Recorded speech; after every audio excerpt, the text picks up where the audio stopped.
Vaney, Hariri. I'm one of the co-founders of Think 3D.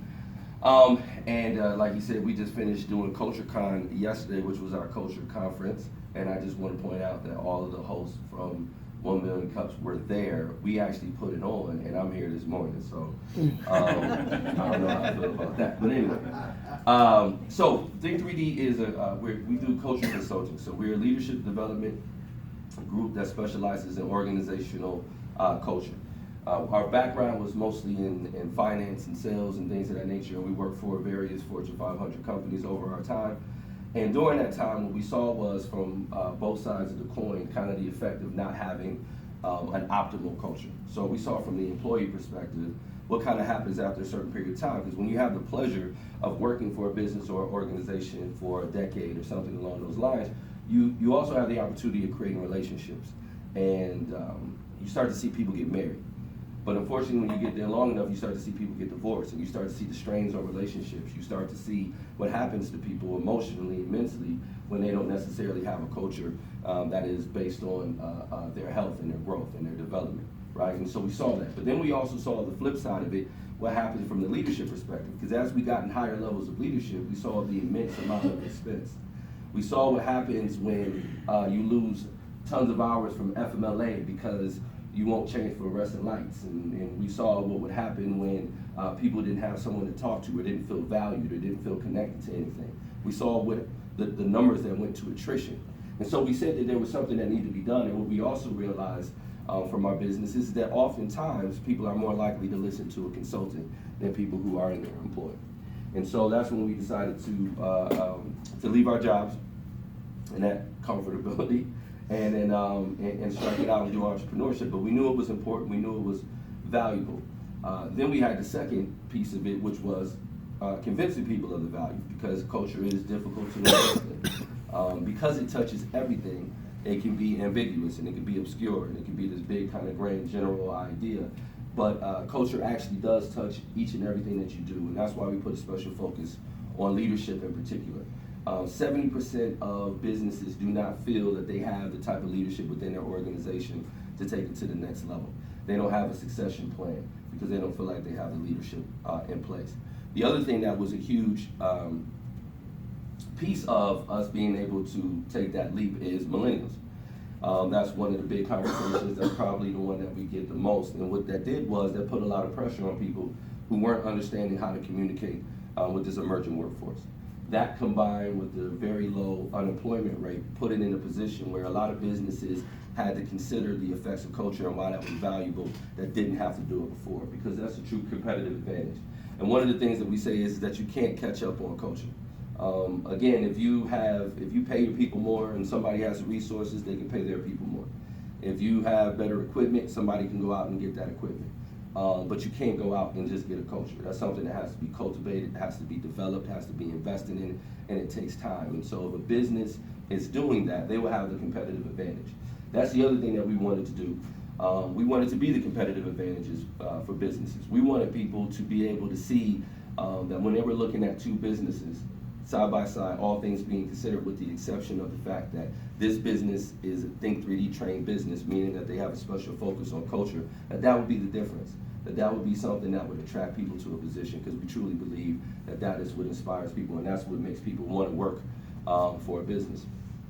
As well as that, for our normal consultant piece of it, where we actually work with businesses. So we work it in kind of 3 different ways. And so the way we say that is that we can passenger, we can navigate, or we can drive. And so the passenger piece of it is we will come in usually quarterly or something along those lines.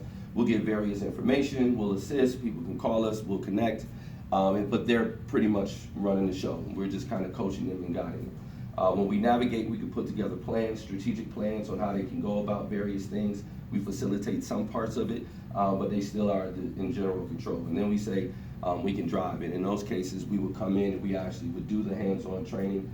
We would actually help establish some of the strategies or processes that would go into it. And that might include anything up to incentive plans all the way to attendance policy. So we can touch a lot of areas in that particular way.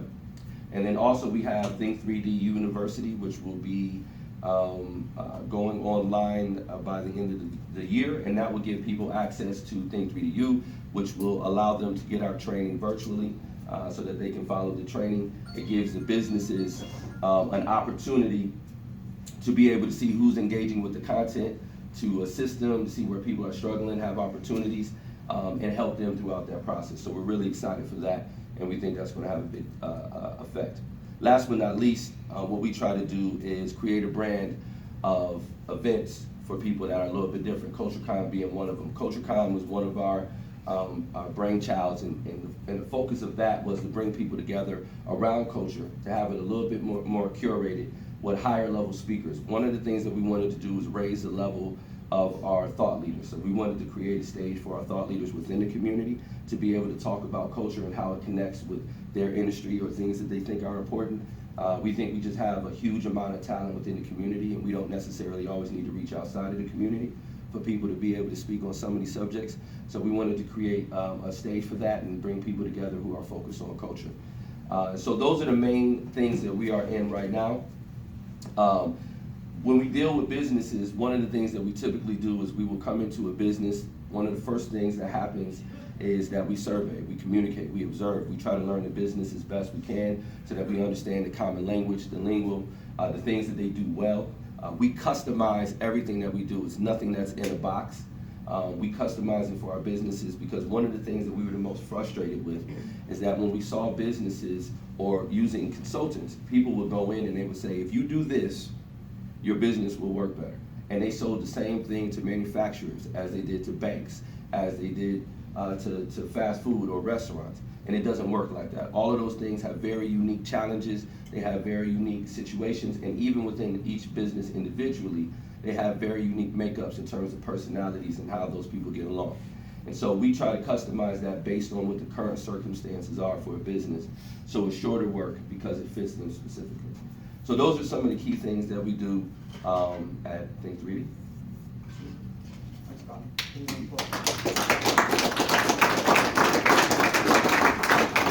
Here, let's go with the hand raise policy and sling some questions at Bonnie. Yes. As far as the online portion, which it sounds like you're about to kick off. All right. So I've worked for a small company where there was no online training, and I could see that I would engage with it and be excited to learn. However, where I work now, there's like a tremendous, ridiculous amount of online training. Right. And so if that was introduced, I'd be like, oh, super. Right. So how are you getting buy-in, or is there something you're doing to differentiate your online training to actually be engaging and not let me just click through this and get it done?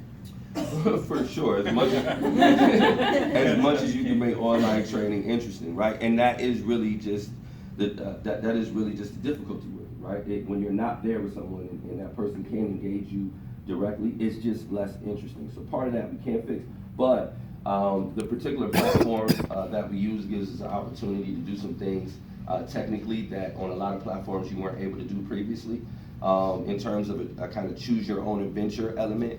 Where even when that person re-engages with the training, we can determine whether or not, we can literally ask them, did you do this or did you do that? No, you didn't? Well, then go do this. And then you did that, and you can go here and do that. So we can even customize it based on how much that person is currently engaging.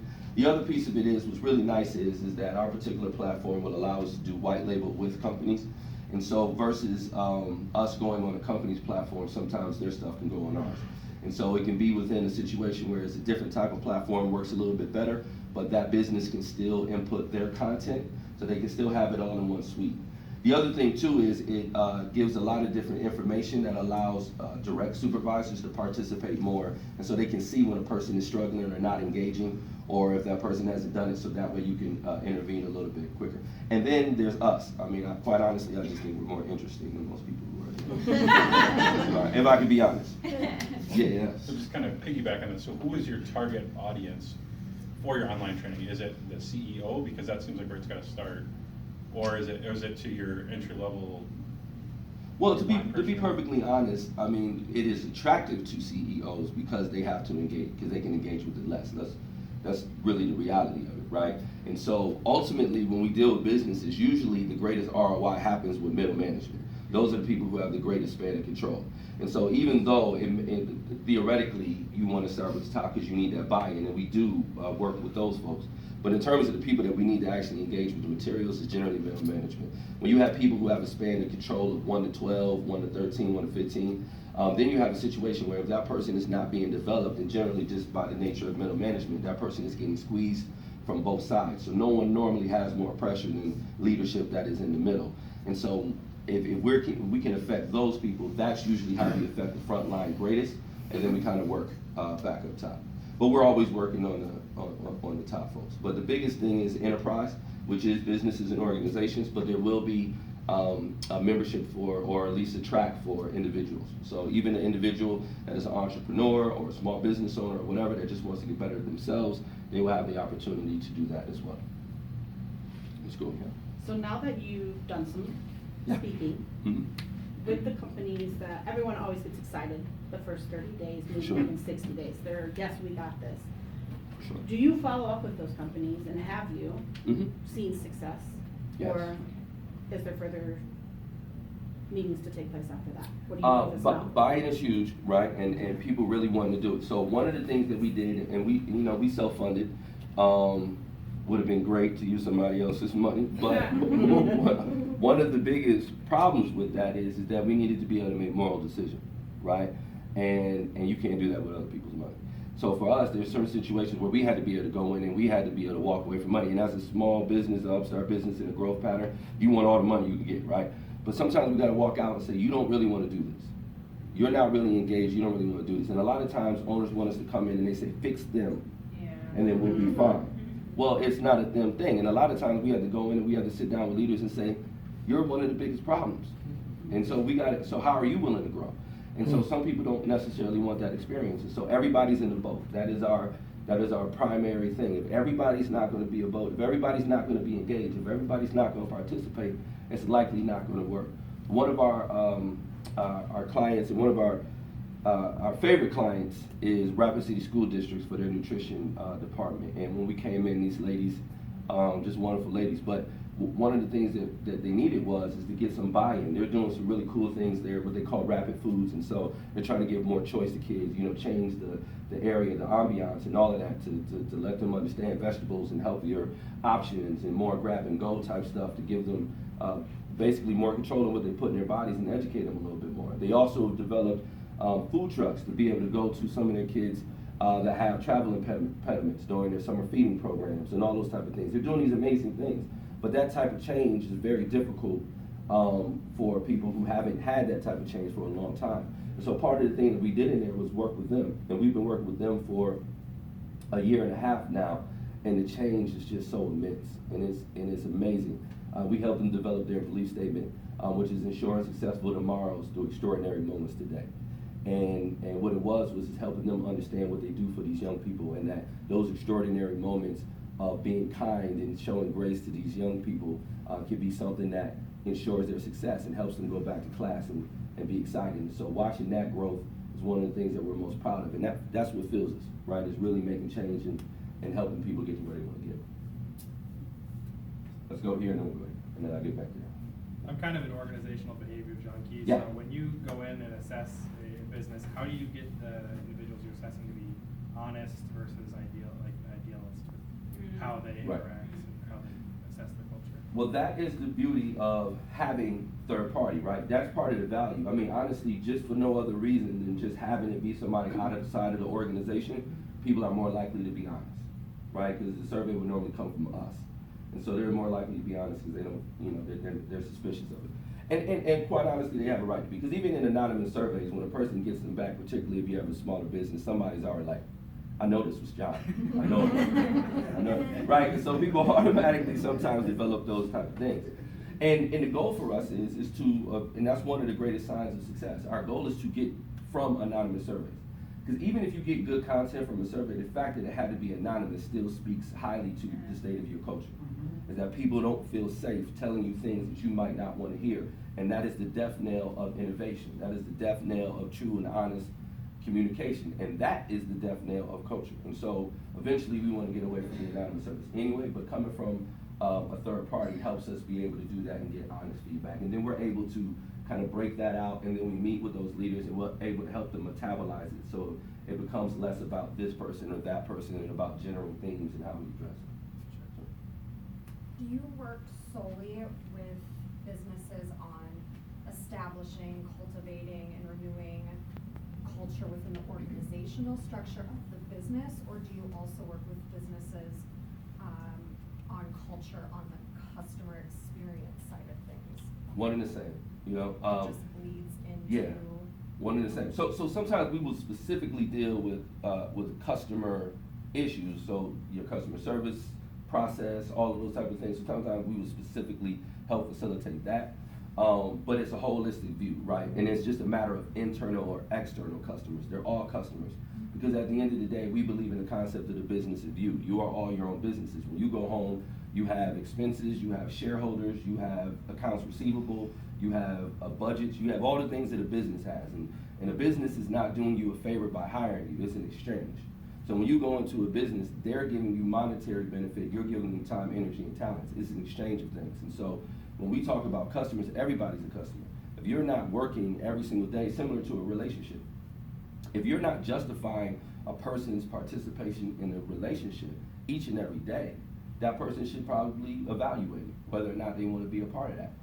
Loyalty, honor, integrity, all the attributes that we hold dear are all daily pursuits. None of them are fixed places, right?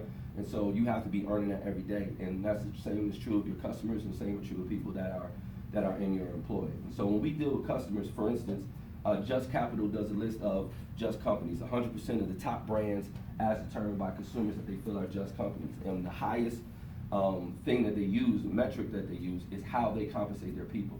So consumers are concerned with how much their the employees are being compensated. Consumers care about the working conditions of the web. As you pointed out, ethical fact, people care now about where things come from. They care about how people are treated. And if you're not doing that, not only will it affect your ability to be able to retain your employees, but it will affect your ability to be able to retain your customers.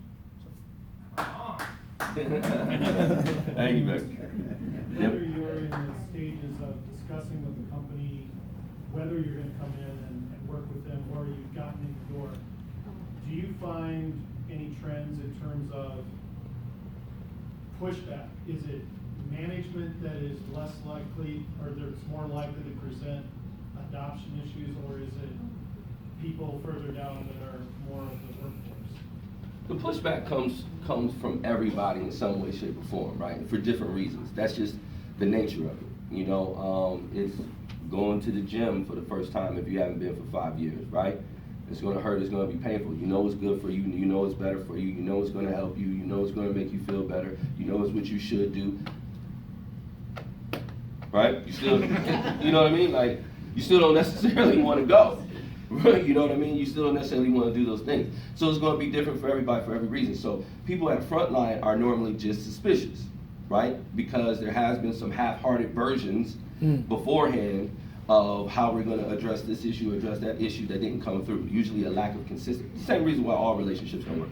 A lack of consistency, a lack of coming through, all of those other type of things. So they're just suspicious. You know, it's one of those things that it's a teeth suck. So, you know, they come in and they're like, culture, here we go. Right? It's an eye roll, you know what I mean? And so those people are just naturally suspicious. Then when you go to the middle management level, they know that they're the ones that are actually going to have to manage this. So it's just another thing on their plate. So now it's just like, oh, culture, now I got to do this, and now I'm going to have to do this, right? And so we see right now the birth of culture committees, okay? Which is interesting. It's a nice step, right? But you don't have a sales committee. You don't have an accounting committee. You have a sales department or people. You have accounting departments or people.